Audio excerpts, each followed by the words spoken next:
ప్రతిదీ చెప్తారు. మేము ప్రతి దాని మీద ఇప్పుడు జగన్మోహన్ రెడ్డి గారి చెల్లితో మాట్లాడడం లేదు, తల్లికి విషెస్ చెప్పలేదు, ఇట్లాంటివన్నిటి మీద నిఘా పెట్టి మాట్లాడుతుంది. అసలు హోమ్ మినిస్టర్ ఏం చేస్తుంది? హోమ్ మినిస్టర్ ఏం చేస్తుంది? ఆవిడికి తెలియదా? వాళ్ళ నిఘా వర్గాలు చెప్పవా ఎక్కడికి ఏం వెళ్తున్నాయన్నది? పైగా అదేం చిన్న గొడవను కాదండి, ఎంత పెద్ద గొడవనో చూస్తున్నాం కదా. ఒక బట్టల షాపు పెట్టుకోవాలంటే ఒక పర్మిషన్ ఉంటుంది, ఒక కిరాణా షాపు పెట్టుకోవాలంటే ఒక పర్మిషన్ ఉంటుంది. ఇట్లాంటి వాటికి అన్నిటికీ మనం పర్మిషన్లు ఇచ్చి పెట్టించుకుంటున్నాం. అలాంటిది ఒక ఇల్లీగల్ షాప్ అంత పెద్ద ఎత్తున ఇప్పుడు ఒక చిన్నది పల్లెల్లోని ఒక ఈ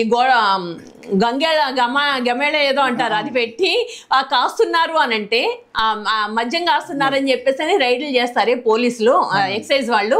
మరి ఇంత పెద్ద గొడవను మెయింటైన్ చేస్తున్నప్పుడు ఇన్ని సంవత్సరాలుగా మీరు ఏం చేస్తున్నారు? మీకు ఆ మాత్రం కళ్ళు కనిపించడం లేదా? పెద్దగా ఒక బిల్డింగ్ కన్స్ట్రక్షన్ చేస్తే ఎందుకు కన్స్ట్రక్షన్ చేస్తున్నారని బిల్డింగ్ ఇన్స్పెక్టర్ వెళ్ళి అడుగుతాడు. మరి అంత పెద్ద మొత్తంలోని ట్రాన్స్పోర్టేషన్ జరుగుతుంటది కదండి. ఇప్పుడు అమ్మేవాడు బయటికి తెలియకపోవచ్చు, స్మెల్ అది రాకపోవచ్చు, చుట్టుపక్కల ఉన్న వాళ్ళ ట్రాన్స్పోర్టేషన్ జరుగుతుంది. ఆ ట్రాన్స్పోర్టేషన్ జరిగినప్పుడు లింక్ అంతా చూస్తే తమ్మలపల్లి చెరువుకి సంబంధించినటువంటిదే లింక్.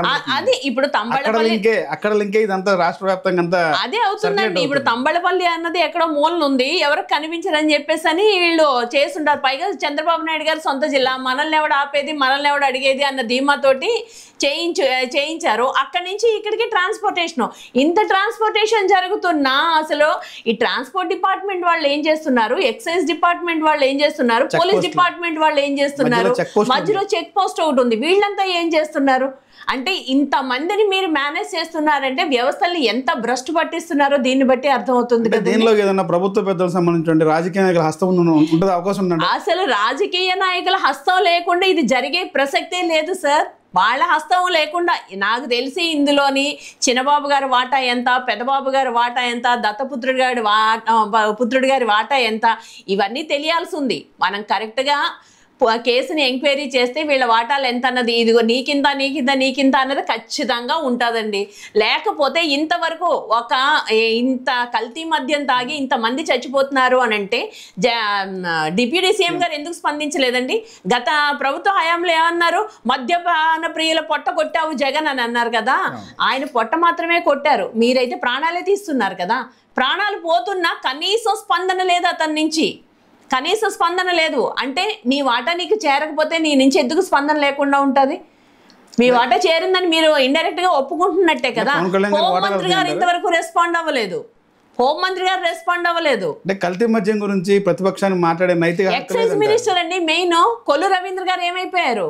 ఆయన ఎందుకు స్పందించడం లేదు? ఎక్సైజ్ మినిస్టర్ నీది కదా డిపార్ట్మెంట్, నువ్వు స్పందించాలి కదా. చనిపోయిన వాళ్ళ కుటుంబాల దగ్గరికి వెళ్ళి పరామర్శించాలి కదా. నీకు బాధ్యత లేదా? నువ్వెక్కడికి వెళ్ళిపోయావు? సమాధానం చెప్పాల్సిన బాధ్యత ఉంది కదా మీకు. మీకు ఎందుకు ఇచ్చారు మీకు ఈ అధికారం?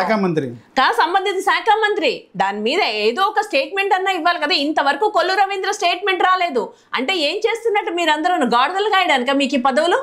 కూటమి ప్రభుత్వం వచ్చిన తర్వాత ప్రజల మాన ప్రాణాలకైతే రక్షణ లేకుండా పోయిందండి. ఒకవైపు పసిపిల్లల మీద దాళ్ళు, ఒకవైపు అమ్మాయిల మీదేమో అరాచకాలు, ఇప్పుడేమో ఈ కల్తీ మద్యం, ఒకవైపు యూరియా లేక రైతుల ఆందోళనలు, ఎంప్లాయీస్, అన్ఎంప్లాయీస్ ప్రతి ఒక్కళ్ళు సఫర్ అవుతున్నారు. మీరు దేనికి సరైన సమాధానం చెప్తున్నారు చెప్పండి? ప్రతి దానికి ఏదో ఒక వంక చెప్పి తప్పించుకుంటున్నారే తప్పితే దేనికన్నా కరెక్ట్గా సమాధానం చెప్తున్నారా? జగన్మోహన్ రెడ్డి గారేమో ప్రజల్లోకి రాడు అని అంటారు, వస్తాను అని అంటేనేమో పర్మిషన్లు ఇవ్వమంటారు. పర్మిషన్ ఇస్తేనే కదా వెళ్ళి ప్రజల్లోకి వెళ్ళేది. మీరేమో పర్మిషన్ ఇవ్వలేవు, రాకపోతేనేమో రాలేదని ఏడుస్తారు, వస్తేనేమో వచ్చాడని ఏడుస్తారు. లేనిపోని కేసులు. ఇదేనా మీ గవర్నమెంట్ నడిపే పద్ధతి? మెడికల్ కాలేజ్ కూడా జగన్మోహన్ రెడ్డి గారి టూర్కి పర్మిషన్ అని చెప్తున్నారు కదా. ఆయన పర్మిషన్ ఉన్నా లేకపోయినా వెళ్లాల్సింది వెళ్తారు. అతన్ని ఆపే శక్తి ఎవ్వరికీ లేదు. ఇప్పుడు మెడికల్ కాలేజీలు కట్టలేదు అని అన్నారు కదా, కట్టాము అని జగన్మోహన్ రెడ్డి గారు చెప్తున్నారు. ఇప్పుడు కట్టలేదు అని చెప్పడం కాదండి, రికార్డ్స్ ఉంటాయి కదా. రికార్డ్స్ అనేది ఒకటి ఉంది కదా. మీరు గవర్నమెంట్ నడుపుతున్నారా లేదంటే ప్రైవేట్ ఇన్స్టిట్యూషన్ నడుపుతున్నారా? ప్రభుత్వాన్ని నడుపుతున్నారు కదా. ప్రభుత్వాన్ని నడుపుతున్నప్పుడు ఏది కట్టారు, ఎంత బడ్జెట్ ఇచ్చారు, ఇవన్నీ ఒక లెక్క ఉంటుంది కదా. ఆ లెక్క ప్రకారమే కట్టలేదు అని ఒక బాధ్యతాయుతమైన మంత్రులు ఏ విధంగా మాట్లాడతారండి? అసలు ఒక స్పీకర్ కానీ ఒక మంత్రి కానీ ఈవెన్ మా సరిత అన్నావిడ అనిత అన్నావిడ ఇద్దరు మంత్రులే కదా, వాళ్ళు కూడా అంటున్నారే ఆవిడ దగ్గరుండి తీసుకెళ్లి చూపిస్తానంది కదా, మరి వస్తాను అంటప్పుడు నువ్వెందుకు పర్మిషన్ ఇవ్వడం లేదు? అంటే ఒక ప్రతిపక్ష నేత వస్తే కనీసం పోలీస్ ప్రొటెక్షన్ ఇవ్వలేనంత అసమర్థతలో గవర్నమెంట్ ఉంది. దీన్ని బట్టి అర్థమవుతుంది వాళ్ళు ఎంత భయపడుతున్నారు అన్నది.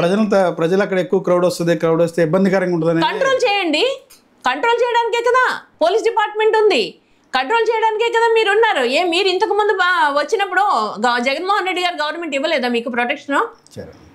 ఇవ్వండి. లేదంటే మాకు సంబంధం లేదని చేతులు ఎత్తేస్తారా? సంబంధం లేదని చేతులు ఎత్తేసి ఏదో ఒక ఫేక్ కేసు మొన్న పెట్టారు కదా అక్కడ, అలాంటి ఫేక్ కేసు ఏదైనా పెడదామని చూస్తున్నారా? కంట్రోల్ చేయలేనప్పుడు ఎందుకండి మీరుండి, ప్రభుత్వం ఉండి ఎందుకో అంతమంది పోలీస్ యంత్రాంగం ఉండి దేనికోసం? అంటే పోలీసులు కూడా కొన్ని షరతులతో కొన్ని అనుమతులు ఇచ్చారండి. 10 కార్లే రావాలి, ఇంతమందికి మించి వస్తే కేసులు ప్రాణ నష్టం కలిగితే ఆ వ్యక్తికే బాధ్యత వహించాలని చెప్పి. ప్రాణ నష్టం కలిగితే అని మీకు ఎందుకు అనుమానం వస్తుంది? ముందుగానే మీ ప్రాణ నష్టం కలిగితే అని మీకు ఎందుకు అనుమానం వస్తుంది? అంటే ప్రాణ నష్టం కలగాలని మీరు ఏమైనా స్కెచ్ చేస్తున్నారా? కలిగితే అని ఎందుకు అనుమానం వస్తుంది? ఇంతవరకు ఎప్పుడూ లేనిది ఇప్పుడు కలుగుతుందని ఎందుకు అనుకుంటున్నారు? ఎవరి ప్రాణం వాళ్ళకు ముఖ్యమే కదా. పైగా మీరు ప్రజానాయకులు. ఇప్పుడు ఒక చంద్రబాబు నాయుడు గారు వచ్చినా, ఒక పవన్ కళ్యాణ్ వచ్చినా, ఒక లోకేష్ వచ్చినా ఇంతమంది రావాలని ఏమైనా గిరిగీసుకుని కూర్చుంటారండి? అది మా ఇష్టం, మేము ప్రజలు, మాకు నచ్చిన నాయకుడు మేము వెళ్ళి చూసి వస్తాం. సినిమా ఆఫ్టర్ ఆల్ సినిమా యాక్టర్ల దగ్గరికి తండోపతండాలుగా వెళ్తున్నారండి. నువ్వు ఆ సినిమా ఇండస్ట్రీ నుంచి వచ్చిన వాళ్ళే కదా, ఎవరు పవన్ కళ్యాణ్ కూడా.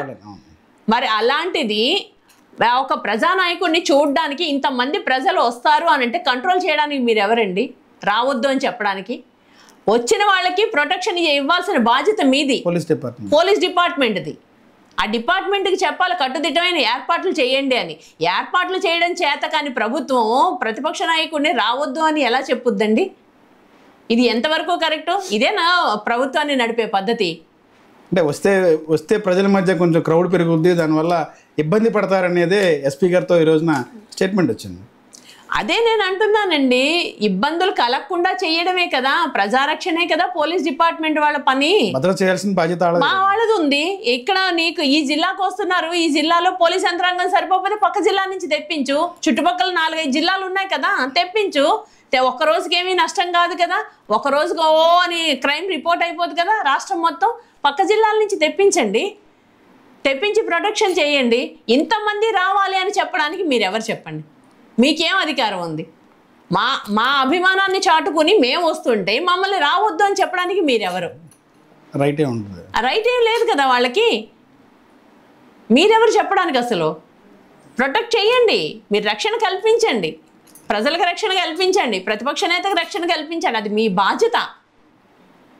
బీయింగ్ ఏ పోలీస్ ఆఫీసర్ అది మీ బాధ్యత, అంతే.